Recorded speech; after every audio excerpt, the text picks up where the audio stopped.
여러 번 자전거 수리공이 이 브레이크에 대해서 말씀을 드린 적이 있습니다. 이 브레이크는 사람의 생명과 직결될 수 있는 그런 아주 제일 중요한 장치입니다. 자전거 잘 가면 뭐합니까? 잘 서야 됩니다. 가끔 자기 자전거를 갖고 이 브레이크 레바를 이렇게 펌핑을 해보는 겁니다. 펌핑을 해보다가 좌측의 레바가 핸드 그립 쪽에 완전히 닿고 있습니다. 이럴 경우에는 브레이크 오일이 부족하거나 유압 디스크 브레이크의 블리딩을 시기를 놓쳤다라고 볼 수가 있는 거죠. 딥 브레이크 쪽은 네바의 간격이 정상적으로 유지는 됩니다. 하지만 차주에게 물어본 결과 이 자전거는 구입한 지가 약 8, 9년 정도 됐다라고 하는데 블리딩을 한 기억은 없다라고 합니다. 그래서 이번 시간에는 이 자전거의 또 다른 문제, 블리딩 문제를 한번 면밀히 검토해 보도록 하겠습니다. 그렇다면 블리딩 시기는 어떻게 정해지는 거냐라고 하는데 시바노 매뉴얼 상에 보면 1년에 한 번 정도는 블리딩을 해야 된다라고 되어 있습니다. 시마노의 그 오일은 미네랄 오일로서 다몽색을 띠고 있는데 그 다몽색이 그 색깔이 변하면 변질이 됐다라고 표기를 해주는 거죠. 그러니까 우리가 자기 자전거를 갖고 과연 블리딩 시점이라든지 아니면 내 유압 브레이크에 에어가 차 있다라는 것을 어떻게 판단하느냐라고 한다면 자전거를 번쩍 앞으로 앞바퀴를 들고 펌핑을 계속 이렇게 해보면 됩니다. 그래서 꽉 차는 경우에는 관계가 없지만 어느 순간인가 쑥 들어가는 문제라든지 점점 들어간다라고 한다면 지금 문제가 없었던 D 브레이크마저도 지금 네바가 계속 들어가고 있어요. 이 문제는 에어가 차 있다라는 뜻입니다. 그래서 이런 경우에는 꼭 블리딩을 권해 드립니다. 자, 이 자전거를 가지고 블리딩하는 과정과 왜 블리딩이 필요한지에 대해서 조금씩 말씀을 드리도록 하겠습니다. 유압 디스크 브레이크 장치를 크게 세부적으로 나눠 보면 브레이크 레버와 호스와 캘리퍼로 연결이 이 세 가지로 나눠지게 되어 있는데 어느 한 군데 중요하지 않은 부분은 없습니다. 먼저 자전거의 바퀴를 탈거시킨 후에 지금 캘리퍼 안에 있는 패드를 빼내보고 패드의 상태를 체크를 해본 결과 패드는 아주 깨끗한 상태입니다. 자, 그 다음에 이 캘리퍼 자체도 한 번쯤은 블리딩을 하기 전에 세척을 해 주는 것이 좋습니다. 왜냐하면 캘리퍼 안에 있는 실린더에 때가 묻게 되면 이게 복동식 두 개가 동시에 같이 움직여야 되는데도 불구하고 한쪽만 움직이는 단동식의 역할만 하는 경우가 많아요. 그래서 깨끗이 닦아주는 것도 방법이 될 수 있습니다. 자, 그 다음에 지그가 있습니다. 이렇게 생겼죠. 두께도 이렇게 정해져 있고, 자, 이 지그가 만들어진 이유는 블리딩을 할 때 너무 많이 아니면 너무 적게 오일을 넣지 못하게 하는 기준입니다. 그러니까 정확하게 말씀드리면 이것이 바로 기준점의 지그다. 그래서 여기에 요 정도만 넣어라 라고 이제 정해지는 거죠. 근데 가끔 이제 연세 드신 분들이 자전거 샵에 찾아와서 오일을 보충해 달라고 하는데 유압 디스크 브레이크의 유압은 기름의 양은 보충이라는 것이 있을 수 없습니다. 그건 왜 그러냐면 만일에 패드가 달아 있는 상태에서 레버가 조금 안쪽으로 들어와서 좌우측의 레버 간격이 안 맞는다라고 해서 보충을 원하는 사람들인 거죠. 하지만 여기에서 보충을 해주는 메케닉들이 있다라고 한다면 정통파는 아닙니다. 만일에 그 오일을 보충을 해줘서 추가 이상의 오일이 들어가 있다라고 한다면 결국 패드를 교환할 때 자기네 샵으로다가 와서 하게 된다라고 한다면 자기가 많은 양을 보충을 했으니까 빼야 된다는 것도 알게 되겠지만 그 자전거가 다른 곳에 다른 샵에 가서 이 패드를 교환하게 될 경우에는 상당히 그것을 맡아서 진행하는 메케닉이 고생을 하게 되어 있습니다. 그래서 블리딩은 1년에 한 번 정도를 추천하고 절대적으로 오일의 보충을 해 주어서는 안 된다고 봅니다. 앞쪽으로 넘어가 보죠. 브레이크 레바 쪽으로 넘어가 봤습니다. 브레이크 레바를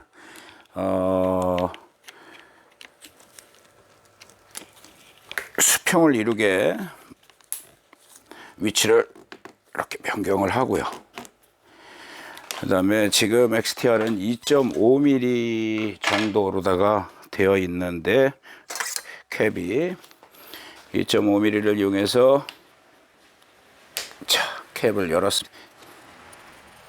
자, 이렇게 열고 그 다음에 바로 블리딩 킷을 이렇게 연결하면 일단은 블리딩 준비가 되어 있는 겁니다. 아까 얘기한 대로 시마노의 오일은 바로 이렇게 다몽색으로 되어 있고 가정에서 사기에는 굉장히 어렵죠. 이게 양이 너무 많습니다. 그래서 업소에서 자전거 샵에서 주로 사용하는 오일이고 최근에 소비자들이 블리딩을 해보겠다라고 해서 구입하는 것들은 바로 이렇게 시마노의 오일, 역시 같은 오일인데 다몽색입니다. 자, 완전히 다 모든 게 준비가 완료가 됐고 그 다음에 시마노 매뉴얼을 보면 밑에서 오일을 위로 이 깔때기 쪽으로다가 붓게 되어 있습니다. 물론 많은 메케닉들이 서로 다른 의견들을 갖고 있습니다. 위에서 흘려 보내는 게 맞지 않느냐, 아니면 이거를 갖고 밑에서 시마노의 매뉴얼대로 밑에서 올려 보내는 것이 맞는 거냐, 이런 말씀들을 많이 하는데 정통적인 정비사들은 결국 매뉴얼에 의해서 이루어지게 되는 거기 때문에 지그가 있는 상태에서 살짝 눌러보면 아마도 깔때기 쪽에 지금 보이시는지는 모르겠어요. 시커먼, 이게 바로 이 브레이크가 잡혔다는 것이 신기할 정도다라는 겁니다. 이게 바로 6, 7년, 아마도 8년 정도 되면서 자전거를 타는 사람들이 브레이크 오일을 교환하지 않은 상태가 바로 이런 상태들이라고 보면 됩니다. 얘는 주사기 한 번의 용량으로는 안 되겠습니다. 너무 오염도가 커요. 두 번째 진행을 합니다.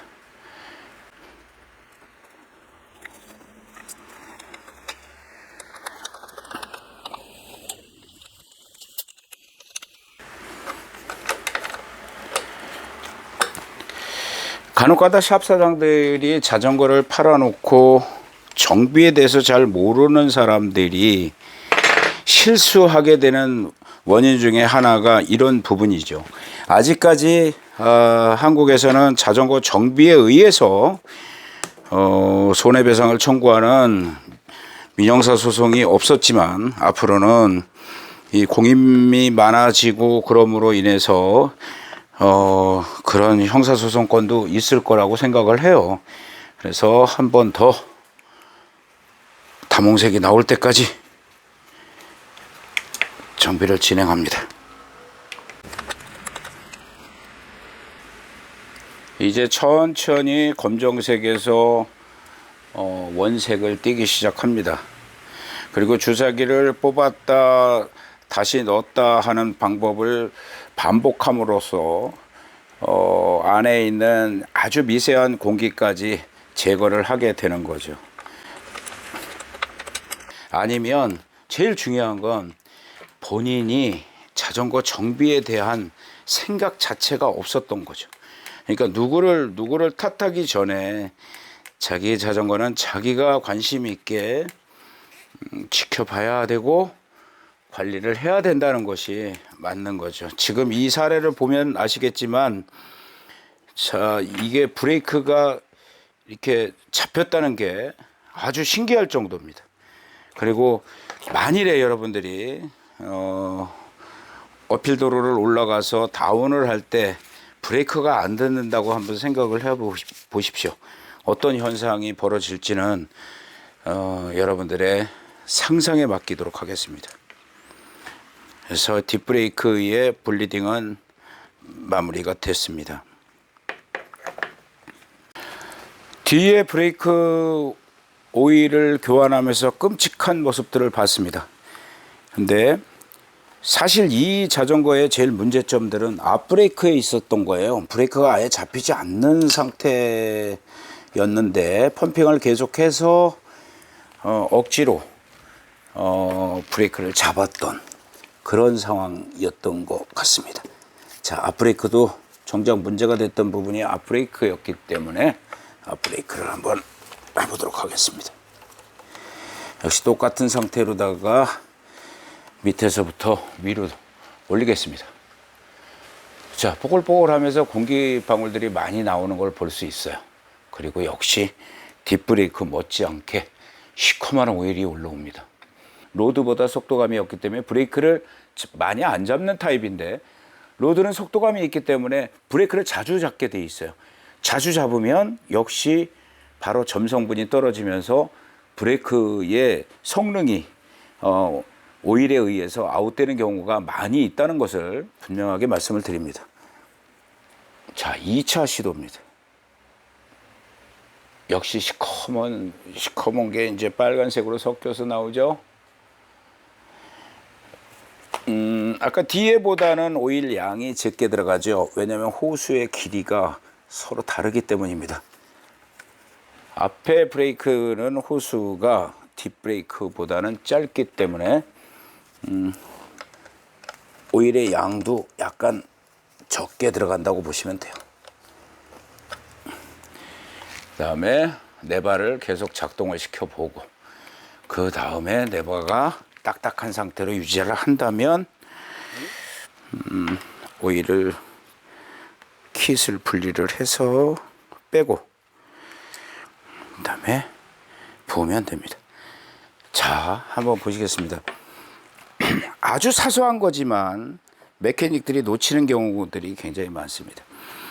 바로 탑캡인데, 이 캡에 보면 아주 작은 오링이 하나 있어요. 이 오링을 빼놓고 결합을 하는 사람들이 꽤 많거든요.